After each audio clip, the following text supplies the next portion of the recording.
Kalau kamu pikir hidup sekarang berat, coba bayangin hidup di Indonesia tahun 1998. Saat uang jadi kertas, toko-toko dibakar, dan perempuan harus sembunyi demi nyawanya. Ini bukan cerita dari film, ini sejarah kelam yang nyaris kita lupakan.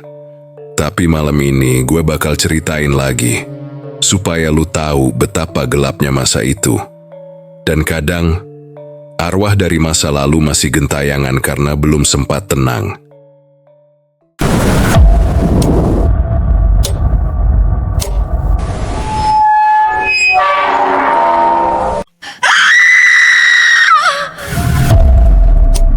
Waktu itu Indonesia bukan cuma krisis, tapi kayak neraka yang kebuka lebar. Harga barang naik tiap jam. Orang tua nangis karena nggak bisa beli susu buat anaknya. Sembako jadi barang mewah. Minyak goreng, beras, bahkan mie instan jadi rebutan. Orang yang dulunya biasa hidup nyaman, mendadak harus antri di pasar takut kehabisan. Rasa panik tuh kerasa sampai ke tulang. Semua dimulai dari krisis ekonomi Asia. Rupiah anjlok, nilai tabungan orang-orang lenyap begitu aja. Tapi yang lebih parah, rakyat kecil jadi tumbal. Banyak perusahaan tutup, pecat di mana-mana. Buruh-buruh nganggur, mahasiswa marah, dan pemerintah diem aja. Rakyat butuh jawaban, tapi yang dikasih cuman janji. Akhirnya, jalanan pun dipenuhi amarah yang nggak bisa lagi dibendung. Jakarta, Bogor, Bekasi, Tangerang, semuanya meledak. Massa turun ke jalan, demo besar-besaran. Tapi lama-lama demo berubah jadi rusuh.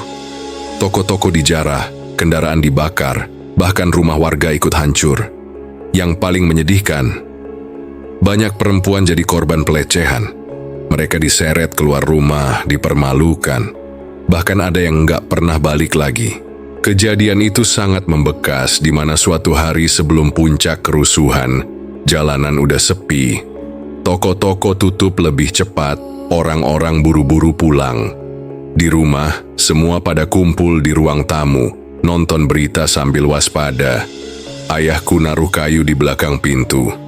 Ibu nyiapin tas darurat, kita semua udah siap kalau sewaktu-waktu harus kabur. Tapi kemana? Semua tempat udah nggak aman. Banyak warga keturunan Tionghoa jadi sasaran, padahal mereka lahir dan besar di sini. Tapi saat kerusuhan itu meledak, mereka diperlakukan kayak musuh. Ada yang rumahnya dilempari batu, ada yang tokonya dibakar. Yang lebih tragis, banyak yang nyoba kabur tapi kejebak. Bahkan anak-anak kecil pun ikut jadi korban. Kejahatan itu dilakukan rame-rame, tapi tanggung jawabnya nggak ada yang ngaku. Waktu itu hukum kayak nggak ada. Polisi banyak yang milih diam. Tentara turun tangan tapi datangnya telat. Semuanya udah kadung hancur. Banyak orang yang akhirnya nyelamatin diri keluar kota. Ada yang ngungsi ke gereja, masjid, rumah sakit. Tapi tempat-tempat itu juga penuh. Jadi mereka cuman bisa duduk diam, nunggu, sambil dengerin suara jeritan dan tembakan dari kejauhan.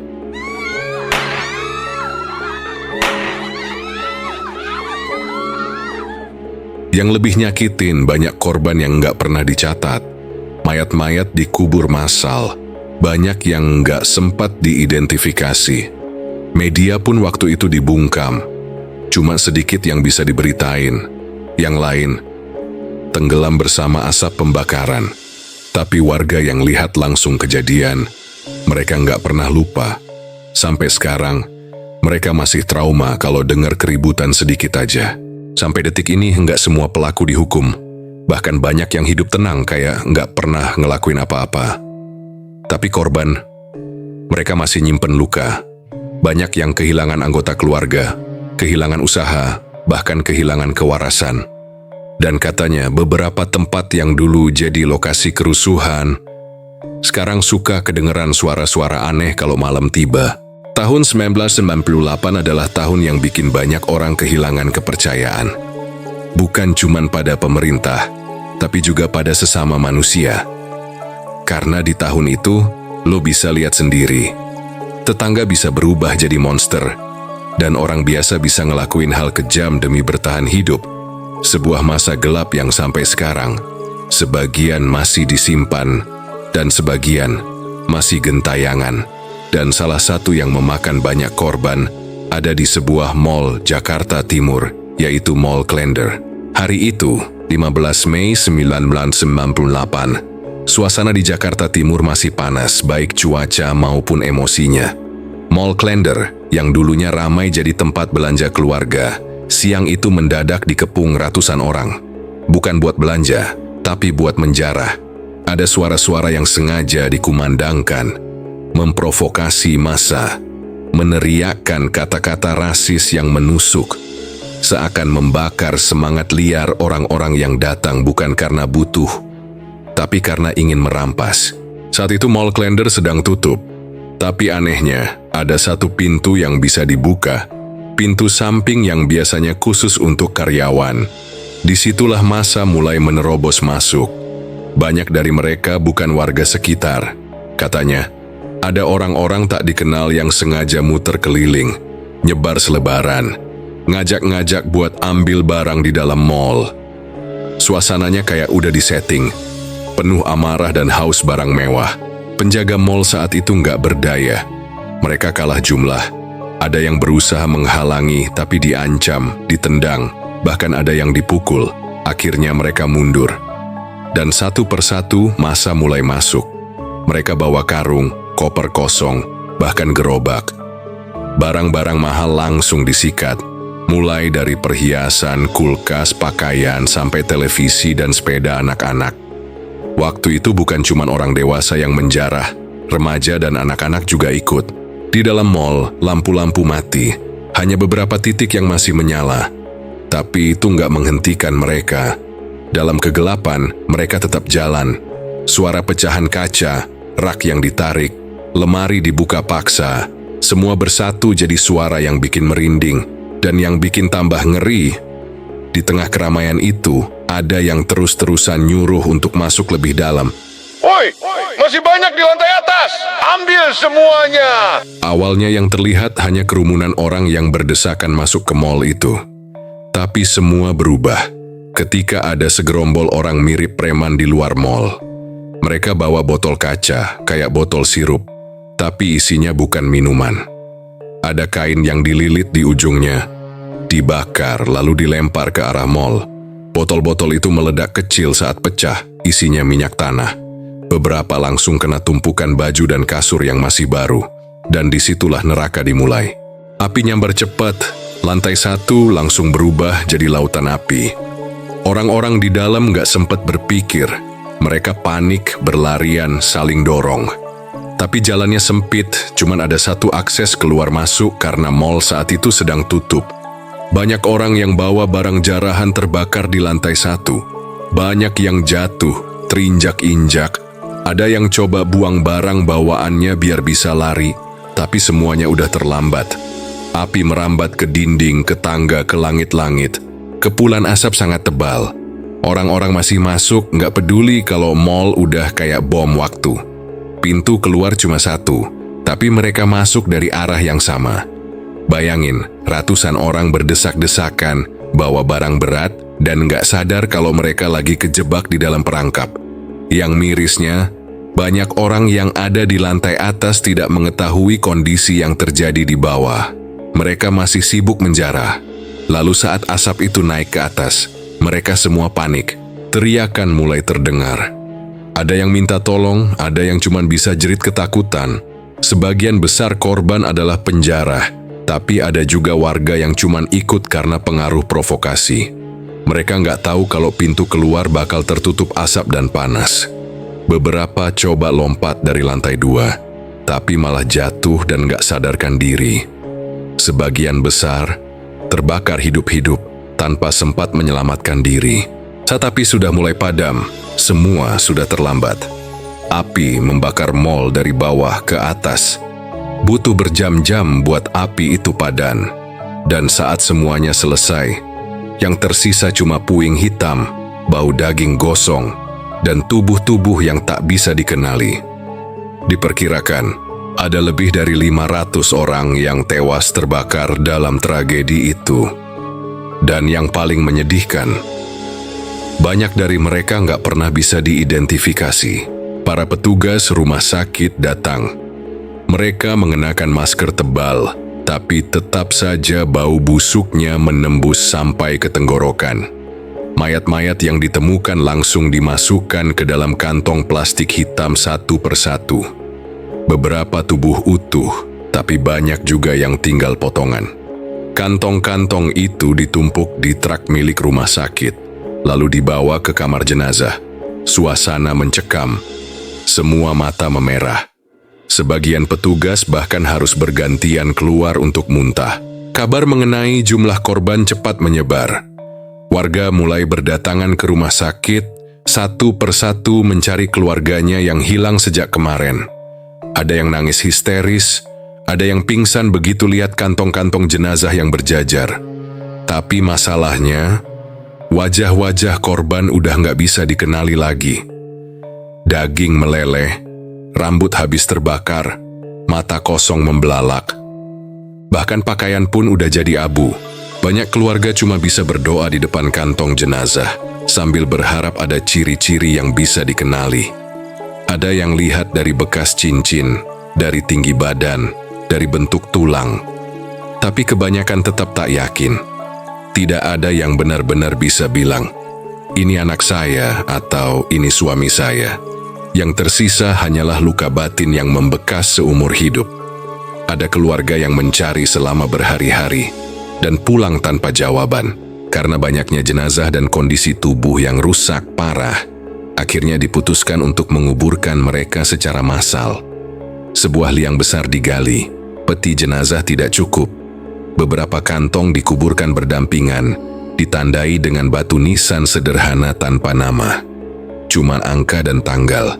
Tangis pecah saat upacara pemakaman massal digelar, tapi suasananya tetap hening, penuh rasa kehilangan yang tak bisa diungkapkan dengan kata-kata.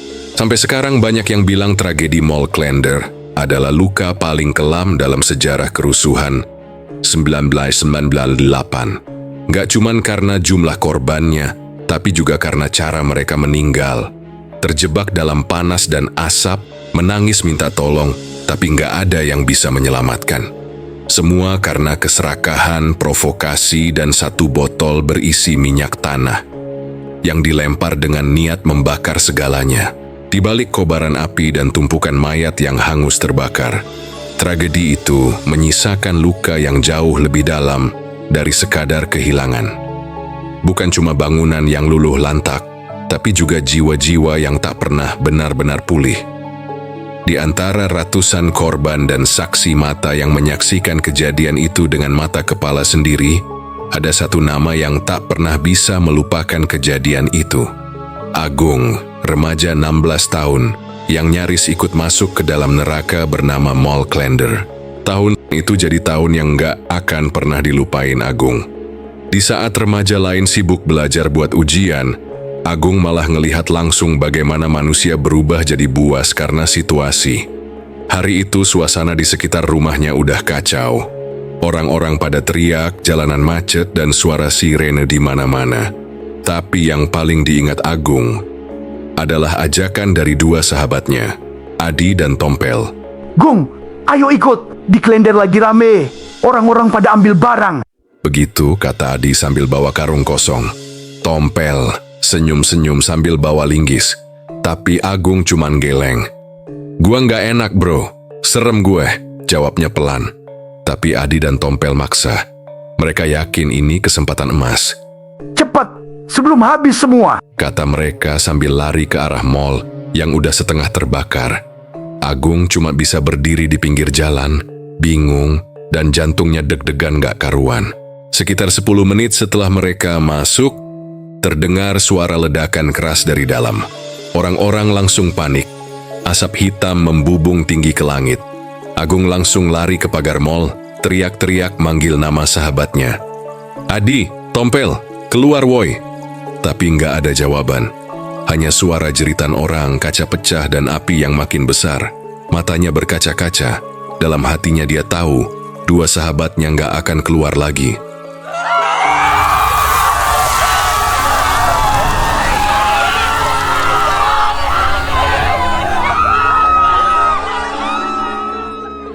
Beberapa orang berlari keluar dari mall sambil membawa barang.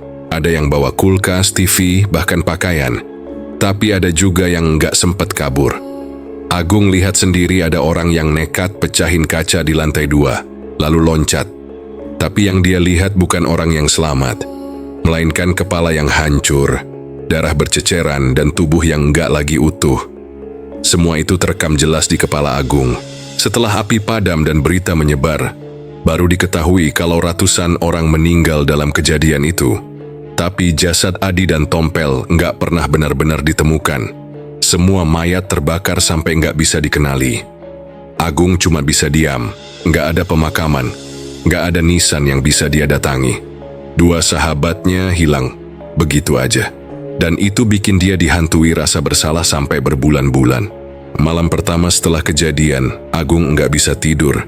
Setiap kali merem, yang dia lihat adalah wajah Adi dan Tompel waktu mereka ngajak masuk ke mall. Dan setiap kali mereka melangkah masuk, ledakan itu selalu terjadi. Darah, api, jeritan. Bayangan itu datang berulang-ulang malam demi malam. Sampai suatu malam, dia dengar suara ketukan di pintu kamarnya. "Gung, keluar yuk, kita main." Suara itu pelan seperti bisikan. Agung kaget langsung duduk dari tempat tidur. Dia yakin itu suara Adi. Tapi Adi udah meninggal kan? Dia nyamperin pintu, buka pelan-pelan. Kosong. Nggak ada siapa-siapa. Tapi bau gosong tiba-tiba masuk ke kamarnya. Seperti bau daging terbakar. Agung nutup pintu, kunci rapat-rapat. Malam itu dia nggak bisa tidur sama sekali. Besoknya, suara itu datang lagi. Kali ini lebih jelas. "Tompel juga ada, Gung. Kita di luar nih." Ketukan pintunya makin keras. Tapi saat dia buka lagi, tetap kosong. Waktu berjalan, mimpi tentang mall terbakar dan ledakan itu terus datang tiap malam. Kadang Agung sampai nangis sendiri di kamar. Dia coba cerita ke orang tuanya, tapi mereka pikir Agung cuma trauma. Sampai akhirnya dia dibawa ke dokter dan dikasih obat tidur. Obat itu memang bantu, tapi nggak menyelesaikan semuanya. Karena tiap kali Agung lupa minum, mimpi itu datang lagi. Bahkan kadang dia ngerasa Adi dan Tompel duduk di ujung kasurnya. Ngobrol, ketawa, dan sesekali minta dia ikut. "Gung, lo harusnya bareng kita. Jangan tinggalin kita sendirian di sana." Agung cuma bisa diam. Badannya gemetar, dan matanya ngelihat ke pojok kamar yang gelap. Sampai sekarang, Agung masih sering ke tempat pemakaman massal korban Klender. Tapi dia nggak tahu pasti apakah sahabatnya dikubur di sana atau enggak. Mimpi itu pun masih suka datang, meski udah jarang. Tapi saat datang, rasanya tetap sama. Sakit, sedih, dan penuh rasa takut. Seolah-olah masa lalu itu nggak pernah benar-benar mati. Dan Adi serta Tompel masih ada di sana, menunggu. Sejak kebakaran besar yang menewaskan ratusan orang itu, Mall Klender berubah. Bangunannya memang direnovasi, bahkan namanya pun sudah berganti. Tapi, aroma kelam dari masa lalu seakan tidak pernah benar-benar pergi. Tahun demi tahun berlalu, namun banyak orang yang masih membicarakan keanehan dan kengerian yang mereka alami di sekitar lokasi tersebut. Seolah tragedi itu meninggalkan jejak tak kasat mata yang terus menghantui. Seorang petugas keamanan yang pernah berjaga malam di sana bercerita, ia kerap mendengar suara tangisan lirih dari lantai atas. Tangisan yang terdengar sangat nyata, seperti suara seseorang yang sedang kesakitan atau ketakutan.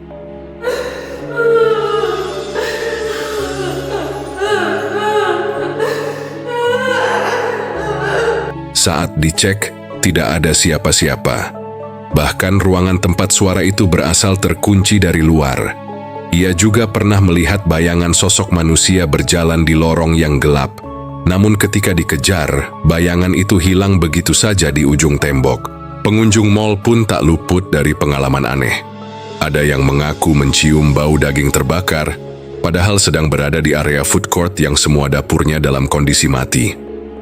Seorang wanita paruh baya bahkan sempat pingsan di eskalator Setelah melihat sosok pria berwajah hangus memandangi dirinya dari balik kaca, saat ditolong dan sadar, dia hanya bisa menangis dan menyebut nama seseorang yang telah lama meninggal dalam peristiwa kebakaran itu. Beberapa sopir ojek online dan taksi konvensional juga kerap menceritakan kisah menyeramkan. Mereka sering mendapat pesanan jemput di malam hari dari titik dekat mal tersebut, tapi saat tiba, tidak ada satupun orang yang terlihat.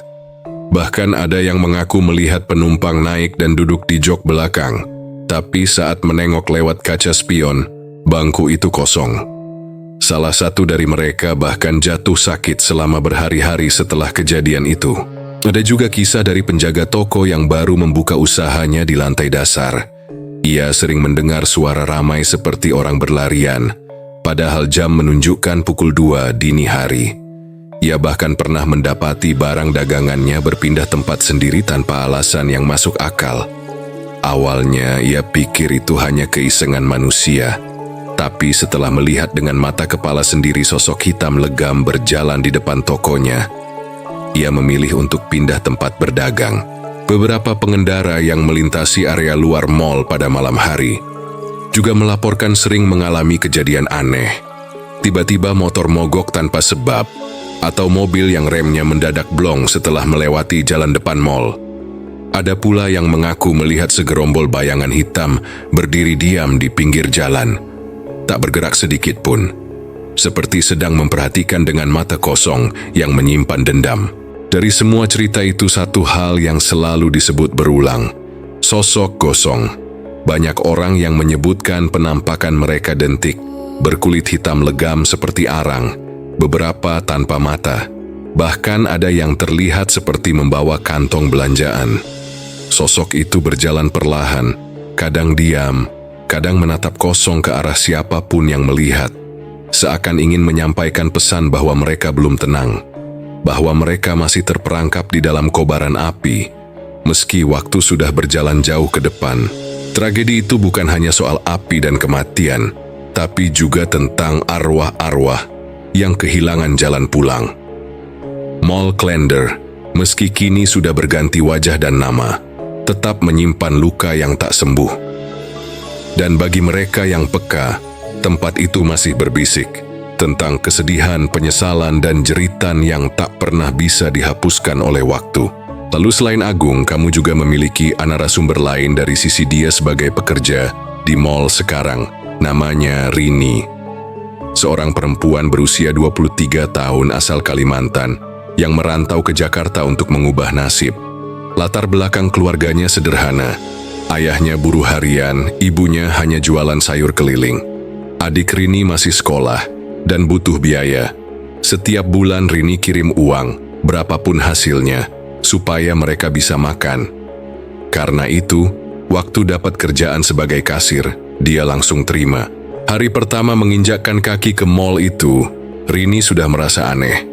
Bangunannya megah, bersih, dan ramai. Tapi ada satu sudut yang terasa dingin.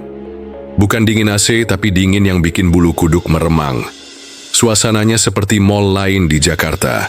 Penuh pengunjung, suara musik dari toko-toko, aroma parfum, makanan cepat saji. Tapi tetap saja, ada sesuatu yang nggak bisa dijelaskan. Sesuatu yang membuat Rini sesekali melihat ke belakang, seolah sedang diawasi. Sore itu, waktu istirahat, Rini duduk di kantin bersama karyawan lain. Di sebelahnya duduk Desi, kasir senior yang sudah 3 tahun kerja di sana. Desi sambil makan mie instan, tiba-tiba bilang, "Kamu tahu nggak, Rin? Dulu tempat ini kebakaran besar, tahun 98. Ratusan orang meninggal." Rini diam, nggak terlalu merespons. Desi lanjut cerita, katanya banyak korban terjebak, sampai jasadnya nggak bisa dikenali. Bahkan beberapa masih dinyatakan hilang. Kemudian dia tertawa dan bilang, "Tapi ya udahlah, itu mah dulu banget. Sekarang udah aman kok." Rini cuma tersenyum kecil. Di dalam hati, dia mikir, nggak penting serem atau nenggak. Yang penting dia bisa kirim uang tiap bulan. Buat Rini, ketakutan soal hantu lebih baik daripada lihat adiknya kelaparan di rumah. Malam itu, dia pulang naik Transjakarta. Duduk sendiri di bangku belakang, ditemani suara mesin dan gemetar kaca jendela. Jakarta terasa asing, tapi dia sudah bulat tekad untuk bertahan. Seminggu pertama dia menjalani hidup baru sebagai kasir. Jam kerjanya panjang, kadang berdiri dari pagi sampai malam. Tapi Rini tipe pekerja keras. Walau baru, dia cepat belajar. Mesin kasir, penghitungan diskon, dan melayani pelanggan dengan senyum. Tapi setiap hari lewat lorong antara toko elektronik dan toko baju bekas, dia merasa aneh. Lorong itu nggak terlalu ramai, tapi terasa kosong. Kadang AC mati sendiri kalau dia lewat situ. Kadang juga suara musik dari speaker mendadak berhenti. Bahkan ada satu hari dia lihat bayangan hitam berdiri di ujung lorong. Rini sempat mikir itu cuma capek. Tapi rasa penasaran muncul. Kenapa Desi cuma cerita setengah-setengah? Kenapa suasana mall yang ramai terasa menyimpan sesuatu? Setiap kali dia lewat lorong itu, matanya refleks mencari sesuatu. Mencari penjelasan. Tapi yang dia temukan hanya perasaan aneh. Dan hawa dingin yang menempel di kulit leher bagian belakang. Malam makin larut, dan tiap kali pulang kerja, langkah Rini makin cepat. Entah kenapa makin malam, suara-suara di mall makin sunyi tapi menegangkan. Jam dinding berdetak pelan tapi terdengar jelas, seolah waktu berjalan lambat di tempat itu. Di dalam bus menuju kos dia sering melamun memandangi lampu-lampu jalan yang bergerak cepat. Ada rasa lelah, ada juga rasa takut. Tapi dia terus menenangkan diri. Nggak apa-apa, Rin. Buat keluarga, kamu kuat. Tanpa dia sadari, malam-malam di Jakarta akan segera berubah. Bukan hanya tentang kerja keras atau hidup hemat, tapi tentang suara-suara yang tak terlihat. Tentang sosok-sosok yang tak ingin dilupakan. Tentang masa lalu kelam yang menolak untuk dikubur sepenuhnya. Pagi berikutnya, mata Rini terlihat sembab. Tidurnya tak nyenyak karena mimpi buruk itu masih membekas. Di dalam mimpinya, suara teriakan dan jeritan orang-orang seperti nyata, seolah dia ikut terjebak dalam kebakaran besar yang melahap seluruh bangunan mall. Dalam mimpi itu dia mendengar dentingan kaca pecah, bau daging terbakar, dan tangisan anak kecil yang terjebak di balik etalase toko. Namun seperti biasa, Rini tetap berangkat kerja. Tak ada pilihan lain. Saat dia tiba, Desi menyapanya dengan senyum, tapi kemudian bertanya pelan, "Rin, kamu mimpi buruk ya semalam?" Rini terdiam sejenak, kaget dengan pertanyaan itu. "Kok tahu?" Desi hanya tersenyum tipis. "Nggak usah dijawab. Hampir semua karyawan baru yang kerja di sini ngalamin hal yang sama di minggu pertama. Entah mimpi kebakaran, terjebak di lift, atau dengar tangisan bayi." Rini semakin merinding. "Kenapa bisa gitu, Mbak?" Desi menatapnya dalam, lalu berbisik, "Karena sebagian dari mereka belum pernah benar-benar pergi." Perkataan itu membuat perut Rini terasa mual. Tapi sebelum sempat bertanya lebih jauh, Desi sudah berdiri dan berjalan pergi, seperti tak ingin membahasnya lebih lanjut. Hari itu Rini ditempatkan di dekat eskalator yang mengarah ke lantai paling bawah. Lantai yang jarang dipakai dan katanya sedang direnovasi. Tapi anehnya, dia melihat ada seseorang berdiri di ujung eskalator bawah, mengenakan seragam pramuniaga warna merah, padahal semua toko di lantai itu sudah lama tutup. Sosok itu menatap ke atas, lurus ke arah Rini, namun matanya kosong. Rini segera mengalihkan pandangan dan pura-pura sibuk dengan nota penjualan. Tapi dalam hatinya, ia tahu ada yang tidak beres.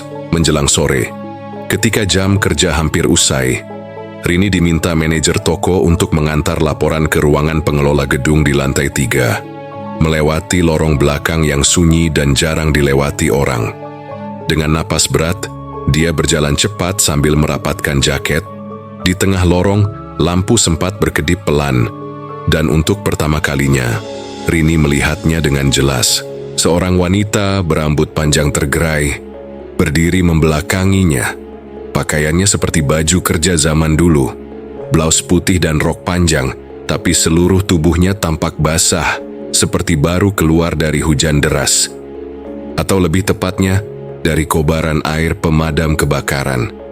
Rini membeku, ingin lari tapi kakinya seperti terpaku lantai. Tiba-tiba wanita itu berbicara pelan. "Tolong, anakku masih di dalam." Suara itu lirih, parau, dan begitu menyayat hati. Begitu Rini mengedipkan mata, wanita itu hilang. Hanya tersisa hawa dingin dan bau asap yang entah dari mana datangnya. Rini akhirnya sampai ke ruang pengelola dengan tubuh gemetar. Berkas diserahkan tanpa banyak bicara, dan dia buru-buru kembali ke toko. Malam itu, di kos Rini menangis diam-diam, bukan hanya karena takut, tapi karena dia merasa dia mulai melihat kepedihan yang tertinggal di balik tembok-tembok mall itu. Sejak kejadian itu, omongan Desi tentang tragedi kebakaran terus berputar di kepala Rini. Malam itu, di kamarnya yang sempit dan remang-remang, dia membuka ponsel dan mulai mencari informasi tentang mall tempatnya bekerja. Kata kunci Mall Klender 1998 membawanya ke artikel-artikel lama dan forum diskusi. Ratusan nyawa melayang, kebanyakan karena terjebak di dalam mall yang dikunci dari luar. Beberapa korban ditemukan dalam keadaan mengenaskan, hangus, dan tak bisa dikenali. Tiba-tiba lorong-lorong kosong di mall itu terasa jauh lebih menyeramkan. Besoknya, sepulang kerja, Rini sengaja memperlambat langkahnya menuju halte. Dia menghampiri Pak Rudi, satpam ramah yang sering bercanda dengannya. Dengan suara pelan dia bertanya, "Pak, bener ya? Mall ini dulu pernah kebakaran?" Pak Rudi diam sesaat menatap Rini lekat-lekat. Lalu dia menarik napas panjang. "Kamu udah dengar dari mana?" "Dari teman kerja. Sama aku googling semalam." Pak Rudi mengangguk pelan. Dia mulai bercerita. Suaranya berat, matanya sesekali melihat ke sekeliling, memastikan tidak ada yang mendengarkan. "Waktu saya jaga malam minggu lalu, saya lihat sosok aneh. Badannya mirip manusia, tapi bengkok, kakinya kayak patah. Tangannya panjang gak wajar. Dia berdiri di dekat tangga darurat. Awalnya saya kira maling, tapi pas saya samperin, dia hilang. Terus, malam-malam suka ada bau hangus daging gosong. Pernah juga saya dengar suara jeritan, ada yang minta tolong. Dari dalam lift, bahkan ada karyawan cleaning service yang bilang dia lihat kuntilanak nangis di ruang ganti." Cerita itu membuat bulu kuduk Rini berdiri. Malam itu saat tidur dia mulai merasa tak tenang. Telinganya seperti masih mendengar suara jeritan.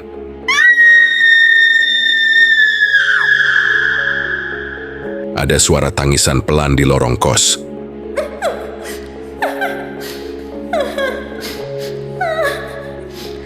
Dan mulai malam itu, mimpi buruk menjadi tamu tetap dalam tidurnya. Dalam mimpinya, dia melihat seorang wanita berpakaian sobek. Tubuhnya terbakar tapi tetap berdiri. Wanita itu tertawa pelan.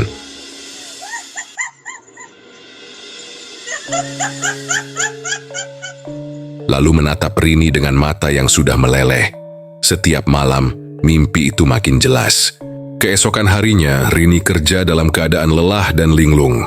Setiap kali suara speaker mendadak mati, atau AC tiba-tiba mati, dia terdiam lama menatap sekeliling dengan pandangan kosong. Beberapa pelanggan sempat protes karena salah harga, atau dia terlalu lama menghitung kembalian. Teman-temannya mulai menyadari perubahan itu, tapi Rini tidak bisa cerita banyak.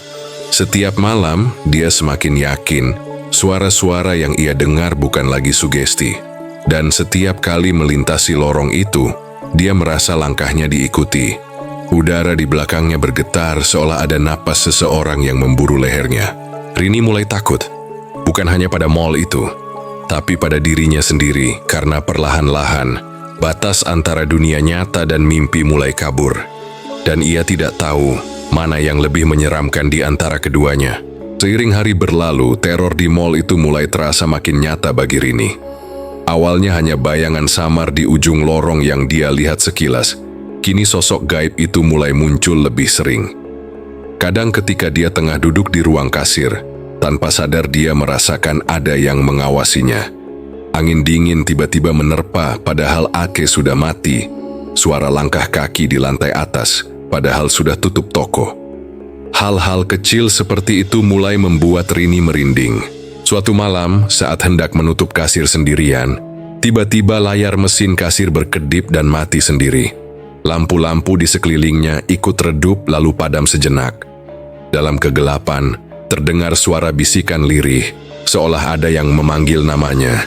Rini menelan ludah, mencoba menenangkan diri, tapi jantungnya berdegup kencang. Begitu lampu menyala kembali, kursi kosong di sebelahnya terlihat bergeser sedikit sendiri. Rini tercekat, merasa seperti sedang diawasi sosok tak terlihat. Selain itu, insiden kecil mulai terjadi. Barang-barang yang biasanya rapi di meja kasir, terkadang berpindah posisi tanpa sebab jelas. Suatu kali, dia hampir tersandung kabel yang tiba-tiba muncul di lorong kosong. Bahkan, beberapa rekan kerja mengeluh peralatan elektronik di toko mereka sering rusak mendadak tanpa alasan teknis. Semua ini membuat suasana mal terasa tegang, apalagi setelah mendengar cerita-cerita aneh dari karyawan lain. Tekanan psikologis mulai menyerang Rini. Ia jadi gampang panik dan paranoid. Setiap suara kecil, seperti pintu berderit atau langkah kaki yang jauh, langsung membuatnya was-was. Tidurnya mulai terganggu, sering terbangun karena mimpi buruk yang berulang tentang wanita terbakar yang tertawa mengerikan. Di siang hari, rasa kantuk dan kelelahan semakin membebani, membuat performanya di kerja menurun. Rini juga mulai menghindari lorong-lorong tertentu di mal, terutama yang dulu dia lihat bayangan hitam. Namun, terkadang dia merasa seperti ada yang mengikuti setiap langkahnya, membuatnya susah bernapas lega.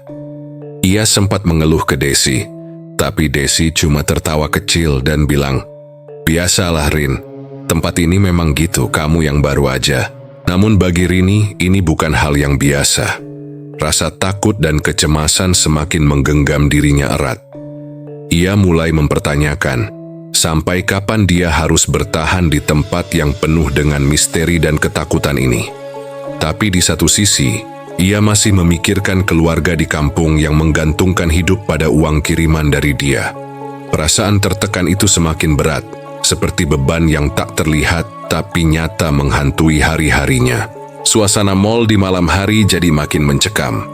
Suara langkah kaki yang tak jelas arah, bisikan-bisikan samar, bau hangus yang tiba-tiba tercium, dan penampakan bayangan gelap yang melintas cepat, semuanya membuat Rini semakin yakin bahwa ada sesuatu yang tidak ingin pergi dari tempat itu. Dan Rini kini bukan hanya bertarung dengan mesin kasir dan pelanggan, tapi juga dengan ketakutan yang menghantui setiap detiknya. Tragedi kebakaran besar yang terjadi di Mall Klender pada tahun 1998 bukan hanya sebuah peristiwa memilukan yang menggores luka bagi keluarga korban, tetapi juga menjadi pengingat keras tentang pentingnya keselamatan dan kewaspadaan dalam setiap aspek kehidupan, terutama di tempat umum. Di balik gemerlapnya pusat perbelanjaan yang megah, terkadang tersembunyi cerita kelam.